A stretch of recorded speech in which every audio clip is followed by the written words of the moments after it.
Welcome to the Namaste Glowed Up podcast. I'm Monique Christine, a former party queen turned life coach, and each week I'll be giving you tips and strategies to help you grow your glow from the inside out. Thank you for sharing some time, space, and energy with me today. And now, my dear darling, without further ado, let us get into your daily dose of glow up goodness. Namaste, my love. Monique Christine here, founder of glowupwithmc.com, and I just so happen to be your most favorite life and transformation coach, helping you age gracefully, body, mind, and spirit. Today's topic is not an easy one to get through. I myself was triggered in preparing for this topic, so I definitely am going to take the time now to issue a trigger warning. This episode will discuss the topic of childhood abuse and trauma. So if you have experienced childhood abuse and trauma, I want you to be gentle with yourself. I also want you to understand that this conversation could bring up some of those painful memories for you. Because this is a really deep topic, I want to split this one up into 2 episodes. So today, I'm just going to give you like an overview to kind of wrap your brain and your energy around this topic. And then the next episode will go much deeper, okay? So today we're talking about how your childhood impacts your mental health. And we're going to use something known as ACEs, A-C-E-S, ACEs, adverse childhood experiences. And so before we start, I just want to let you know that this is a safe space, that everything that I share from a place of empowering you. When we know better, we do better. When we know better, we treat ourselves better. And so this is to help break generations of trauma and abuse. This is to help us do better for the future and also to help us love ourselves and grant ourselves grace. All right, let's get started. Did you know that 1 in 6 adults have experienced 4 or more types of ACEs, adverse childhood experiences?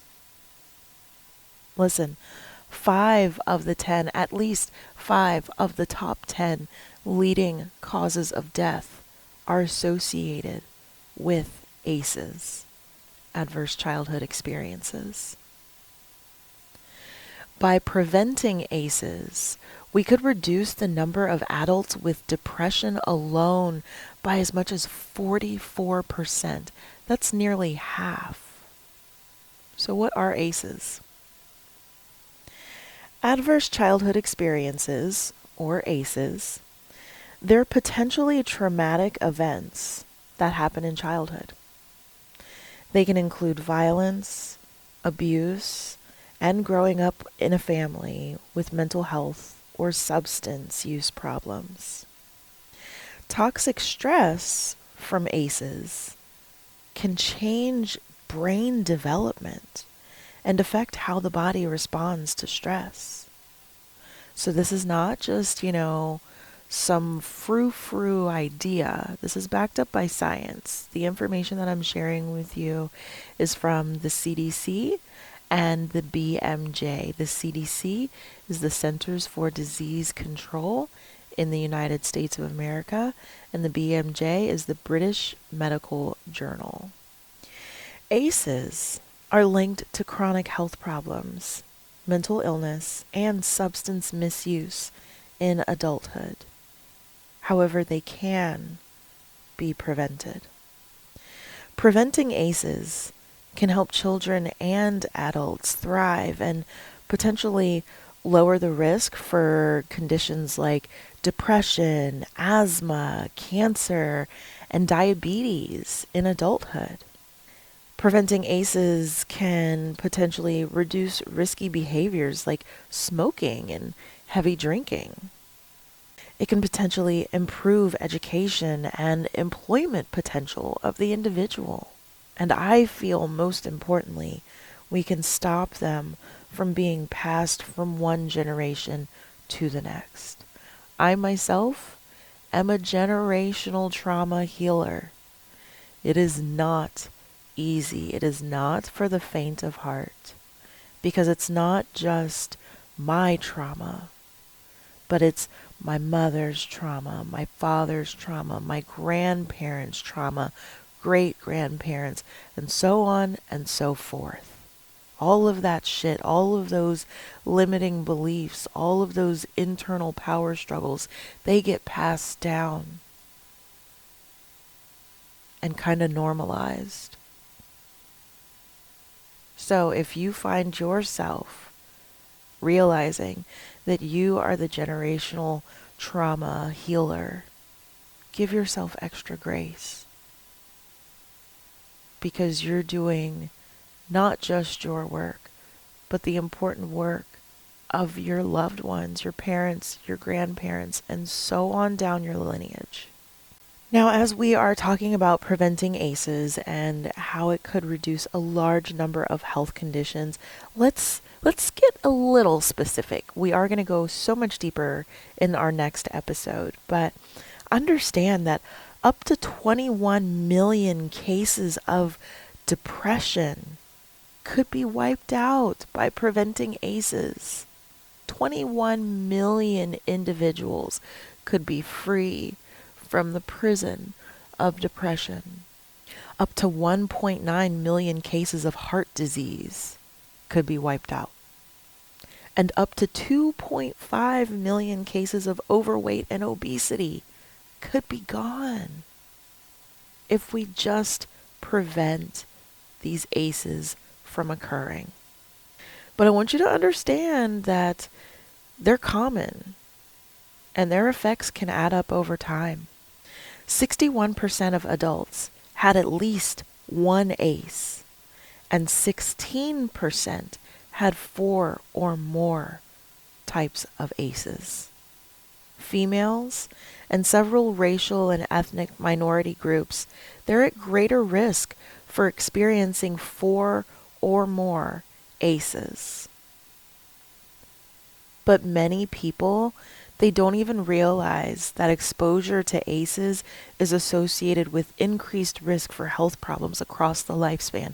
And I'll be perfectly honest, I didn't know. That's why preparing for this topic was so triggering for me. Because I am a survivor of adverse childhood experiences, and we'll talk more about mine tomorrow, or in the next episode, I should say. But I never knew that they had a name. I knew what my trauma was, and I knew that it left me feeling fucked up in more ways than one, but I didn't know that there was an actual term for the trauma and the after effects. Yeah, PTSD, but not just that. These are called adverse childhood experiences, and they impact you across your entire lifespan.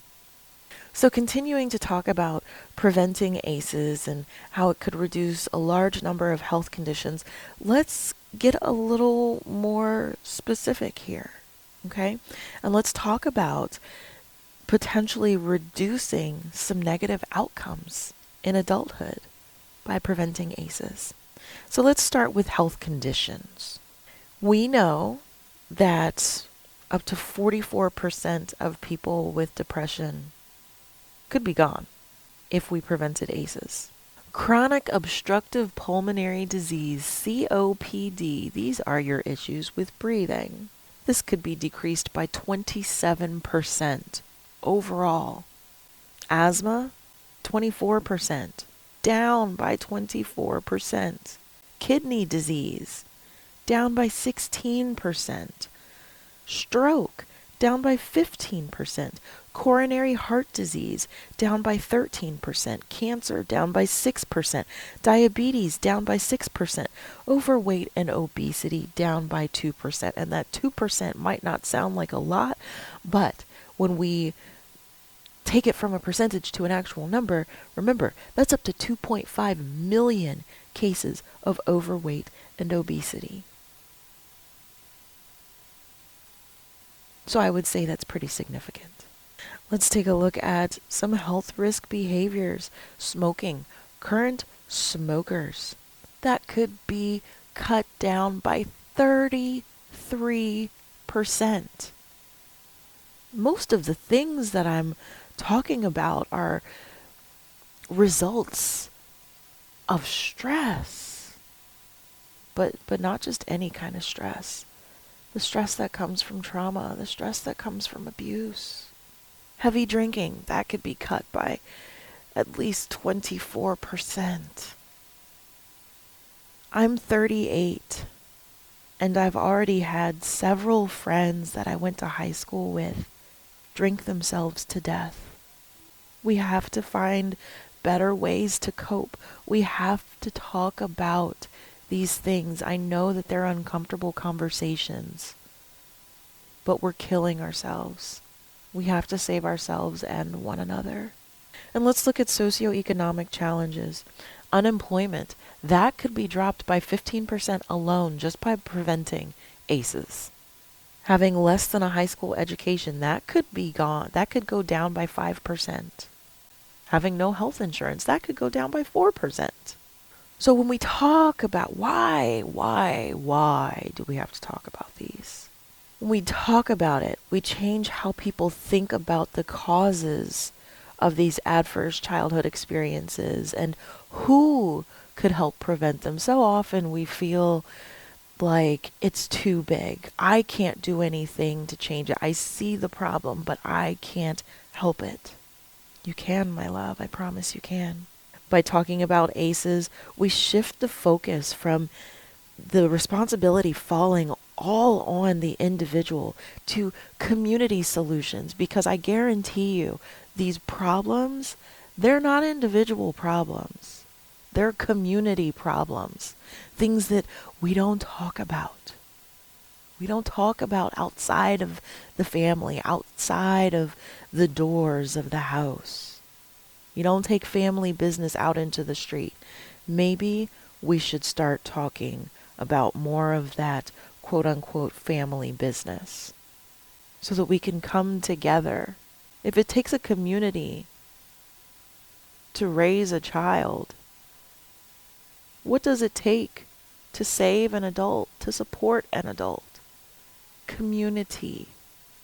By talking about ACEs, we can help reduce the stigma around getting help with parenting challenges or for substance misuse or depression or suicidal thoughts, instead of sitting in these prisons of our minds and judging ourselves literally to death, instead of beating ourselves up and making ourselves feel like shit.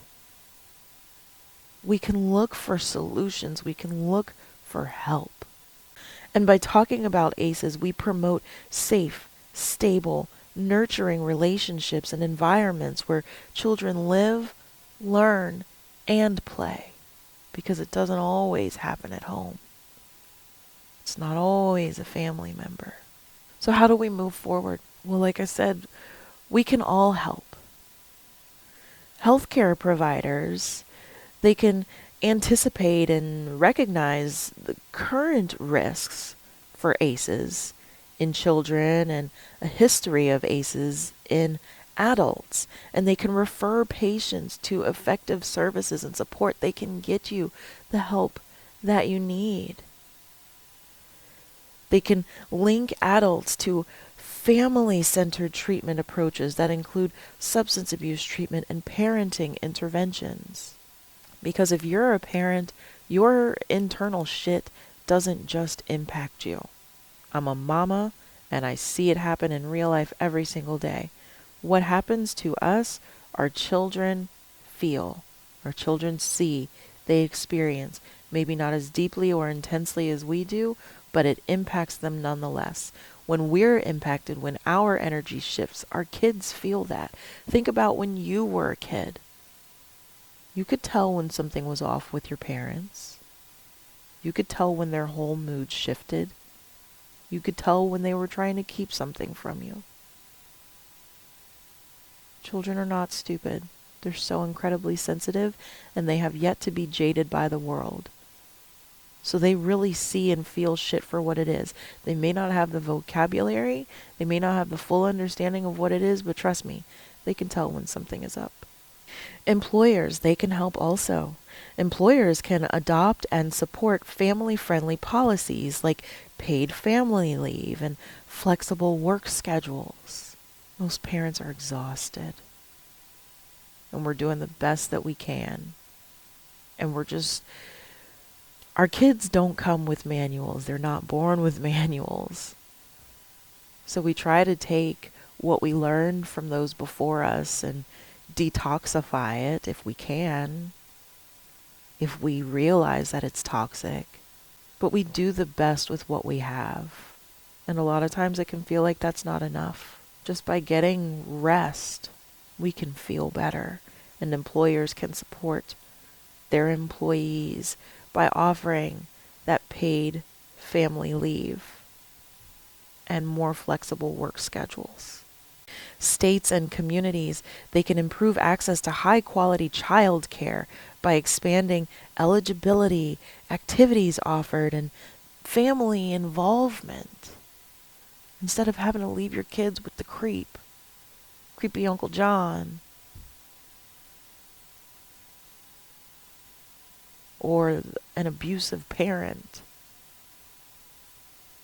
they can have a safe space where they can be protected and be a child. Childhood goes so quickly. States and communities can use effective social and economic supports that really address financial hardship and other conditions that put families at risk for ACEs. Financial status plays a direct role in ACEs. We'll talk more about that in our next episode. States and communities can also enhance connections to caring adults and increase parents' and youth skills to manage emotions and conflicts using approaches in schools and other settings. For instance, my son, he goes to school online, public school online. And what I love about the school that he goes to is that during the summer, they put together, all of these different groups. Well, this past summer, they started to offer Centero groups. That's what he and I called them, through this organization named Centero. And they bring in actual therapists and psychiatrists and psychologists to talk to the kids, to help give them coping skills. Because we've already addressed in this series that stress can impact all of us. Anxiety can impact all of us at any age. And I can tell you right now, when I was a kid, I was exploding with stress and anxiety and didn't know what to call it and had no coping mechanisms other than not to talk about it, which is what landed me in therapy as an adult. Okay, so we've talked about what employers can do to help. We've talked about what states and communities can do to help. We've talked about healthcare providers and what they can do to help. But everyone can recognize the challenges that families face and offer support and encouragement to reduce stress. Everyone can support community programs and policies that provide safe and healthy conditions for all children and families. When we know better, we do better. Now, this is just scratching the surface. But like I said, I wanted to give you an overview today for you to wrap your head, your heart, and your energy around this topic. And in our next episode, we'll dive deeper into ACEs and toxic stress and how it impacts us physically and behaviorally throughout our lives, and also how we can change things for the better. I'm sending you all of my love, my warmest, strongest hugs. I thank you for allowing me to be your guide today. And I'll see you in our next episode. Stay safe, my love. Thanks for listening to Namaste Glowed Up with Monique Christine. Make sure that you check out today's show notes for all of the goodies that I mentioned. Just head over to glowupwithmc.com/podcast. If you have feedback on today's episode, I would love to hear from you. So just email me at glowupwithmc@gmail.com. And make sure you join me again next time for more glow up tips and strategies. Namaste. I'd always get right back up.